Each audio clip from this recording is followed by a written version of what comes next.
Chers passionnés, bonjour et bienvenue dans ce nouvel épisode qui sera consacré à l'arrivée d'Homo sapiens en Europe. Bon alors, par où commencer ? Eh bien débutons cet épisode par l'étonnante découverte effectuée dans la Drôme. Alors qu'est-ce qui s'est passé dans ce département ?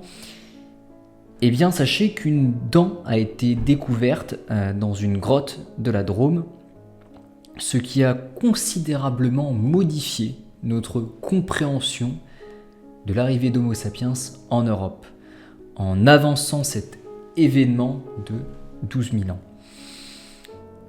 Cette observation effectuée dans les sédiments de la grotte Mandrin à Malataverne a révélé une dent de lait appartenant à un humain moderne datant d'environ 54 000 ans avant notre ère. Auparavant, les preuves archéologiques situaient cette arrivée à 42 000 ans. Cette découverte suggère ainsi que nos ancêtres et les Néandertaliens ont cohabité en Europe pendant une période plus longue que ce que l'on pensait auparavant, ce qui confirme les indications génétiques selon lesquelles l'hybridation entre les deux espèces remonte à une époque plus ancienne. Alors les différences entre Homo sapiens et Néandertal dans leur perception du monde sont mises en évidence par la publication dans Science Advance en février 2022. Alors, cette étude, bien que bouleversant notre compréhension du passé, n'a pas surpris les chercheurs qui étudient l'agro depuis 32 ans maintenant, puisqu'il y a quelques années, certains chercheurs avaient déjà observé une anomalie dans les artefacts découverts dans les sédiments. Une couche au cœur de la séquence néandertalienne contenait déjà des artefacts qui différaient nettement de ceux associés à cette espèce, tels que des pointes de silex projetées à l'aide de propulseurs, par exemple, une technologie inconnue de cette humanité.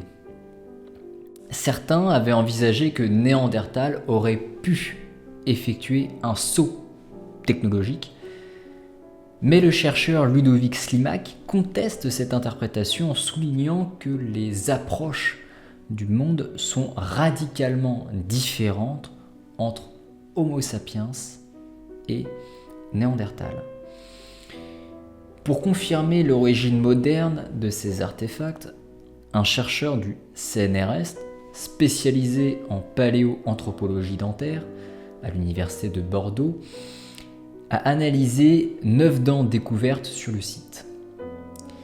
Les dents fournissant des informations précieuses sur l'alimentation, la croissance et permettaient de distinguer les espèces. Il a donc révélé que la dent de lait appartenait à un enfant humain moderne. Et de plus, l'analyse des suies dans la grotte a montré que cette population s'était installée 1 an après la dernière visite des Néandertaliens, suggérant pour le coup une cohabitation des deux populations sur le territoire et potentiellement des affrontements. Alors ces découvertes rappellent certaines observations au Proche-Orient où une alternance des deux humanités a été observée malgré la fabrication d'outils similaires, ce qui n'a plus été le cas par la suite. Alors évidemment, une question persiste dans nos esprits. D'où venaient ces populations modernes ? Alors certains pensent que nous avons découvert que les traditions techniques identifiées dans cette fameuse couche étaient très similaires et contemporaines de celles trouvées sur le site Ksar Akil au Liban. Malgré cela, cette présence n'a pas été pérenne, puisqu'après 40 ans, ces humains modernes ont cessé de fréquenter la grotte et des années plus tard, les Néandertaliens y sont retournés. Il a donc fallu attendre 12 000 ans avant que la culture aurignacienne, autrement dit la culture attribuée à Homo sapiens, ne se répande en Europe. Quant aux derniers néandertaliens, eh bien ils se sont éteints il y a 30 000 ans maintenant. Mais ce n'est pas tout, puisque la fuliginochronologie, autrement dit une méthode de datation, a permis aux chercheurs d'établir que les sapiens s'étaient installés dans la grotte moins d'1 an après la dernière visite des Néandertaliens.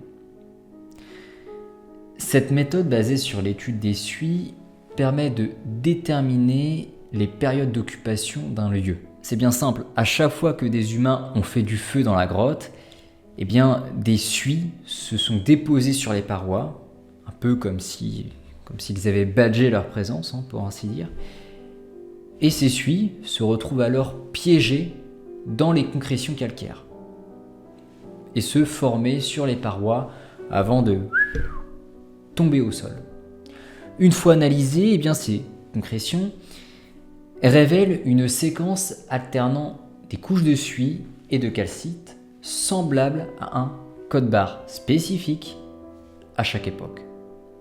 Et bien, dans cette grotte, la pellicule de calcaire qui se forme chaque année est constituée de 2 épaisseurs. Il y a celle de la saison sèche, avec de tout petits cristaux apparents, et l'autre avec de gros cristaux, développés pendant la saison humide. Et l'analyse microscopique des lamelles de roche a révélé qu'entre la dernière séquence, Néandertal, et la nouvelle séquence, Sapiens, il n'y a eu que 2 couches de calcite, donc moins d'1 an, ce qui est quand même assez extraordinaire.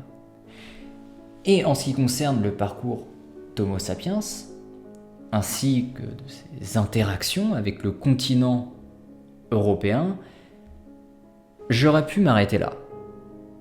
Cependant, j'ai récemment lu un article plutôt intéressant, je dois dire, sur les aventures de ce dernier. Et vous savez, il est toujours bon de savoir croiser les sources. C'est la raison pour laquelle j'ai le plaisir de vous partager une observation, du moins une autre observation paléanthropologique, dans cet épisode dédié à l'homme moderne. Alors, il est intéressant de savoir qu'une équipe internationale d'archéologues a analysé des anciens outils en pierre excavés en Allemagne, révélant que les hommes modernes avaient déjà atteint le nord-ouest de l'Europe il y a plus de 45 000 ans maintenant, soit plusieurs milliers d'années plus tôt que ce que l'on pensait précédemment.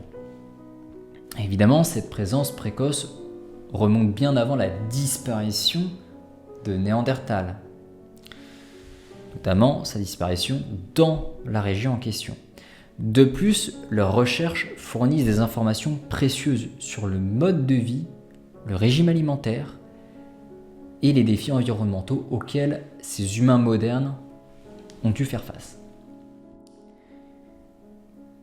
Bien que les premiers fossiles du genre Homo remontent à environ 2,8 millions d'années, les premiers Homo sapiens, ou hommes modernes, ont émergé en Afrique il y a environ 200 ou 300 000 ans. Tous les êtres humains descendent de ces ancêtres.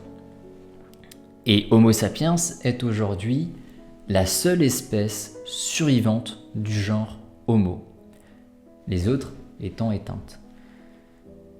Homo sapiens se distingue par son mode de déplacement bipède, son cerveau plus développé et une pilosité corporelle moins prononcée. Les Homo sapiens se sont également illustrés par leurs capacités cognitives remarquables, telles que la fabrication d'outils complexes, la domestication d'animaux et de plantes, et je sais de quoi je parle, ainsi que l'utilisation du langage pour la communication. Alors, Les migrations d'Homo sapiens et ses interactions avec d'autres hominidés ont entraîné l'extinction progressive de d'autres espèces du genre Homo, tels que l'homme de Néandertal en Europe et l'homme de Denisova en Asie.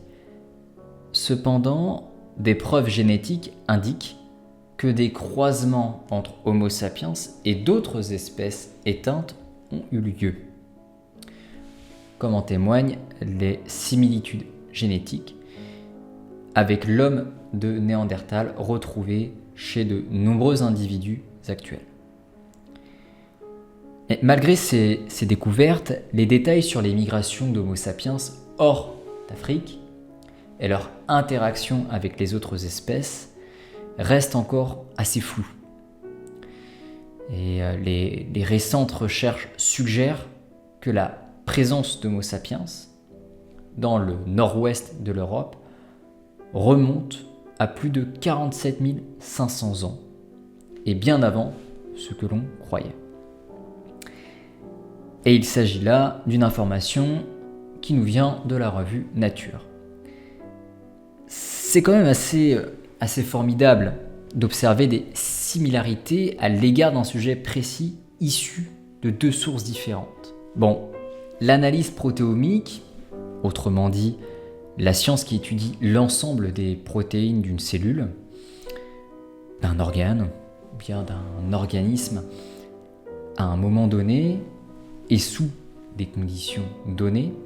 Donc, l'analyse protéomique des ossements fossilisés a révélé des découvertes fascinantes, puisqu'entre 2016 et 2022, des archéologues ont mené des fouilles dans la grotte de Ranis, située dans l'est de l'Allemagne contemporaine. Ces fouilles, initialement commencées en 1930, ont été relancées pour explorer des couches sédimentaires jusqu'alors inaccessibles en raison d'une roche épaisse. Cette nouvelle phase a permis la découverte d'ossements fossilisés dont certains étaient humains. Alors pour identifier l'espèce animale à laquelle appartenaient ces ossements, eh bien les chercheurs ont utilisé une technique d'analyse protéomique qui permet de détecter les protéines présentes dans les restes fossilisés. Vous vous en doutez, les résultats ont révélé la présence d'individus type Homo sapiens dans la grotte il y a 47 500 ans, au tout début de leur migration vers l'Europe. Alors cette découverte remet en question l'attribution initiale des outils en pierre à Homo neanderthalensis. Cette cohabitation entre les deux espèces du genre Homo aurait duré plus de 10 millénaires, bien au-delà des estimations antérieures. Alors, les ossements retrouvés fournissent des informations sur le mode de vie des premiers Homo sapiens en Europe. La diversité des restes indique une occupation partielle de la grotte, partagée parfois avec d'autres espèces animales, telles que les ours pendant leur hibernation, par exemple. L'analyse des ossements d'animaux révèle également le régime alimentaire des Homo sapiens, qui incluait du cerf, du rhinocéros laineux et du cheval. De plus, ces découvertes renseignent sur les conditions climatiques de l'époque, indiquant un climat froid et continental, similaire à celui de la Sibérie actuelle. Et enfin, ces résultats suggèrent des interactions probables entre Homo sapiens et les Néandertaliens, mieux adaptés au climat froid. La petite partie du génome humain hérité des Néandertals pourrait refléter ces interactions et leur adaptation aux conditions environnementales. Alors cette étude met en lumière l'audace des premiers Homo sapiens à s'aventurer en Europe, et ce, dans des conditions climatiques difficiles, établissant ainsi des hypothèses sur leur déplacement et leur cohabitation avec d'autres espèces et prédateurs. Pour plus d'informations concernant le sujet de la préhistoire, les sciences ou bien la philosophie, je vous invite à vous rendre sur mon site internet. Vous y trouverez également les sources des informations que je partage. Et pour celles et ceux qui auraient d'autres questions, eh bien n'hésitez pas à me contacter sur les réseaux sociaux. Les liens sont en description.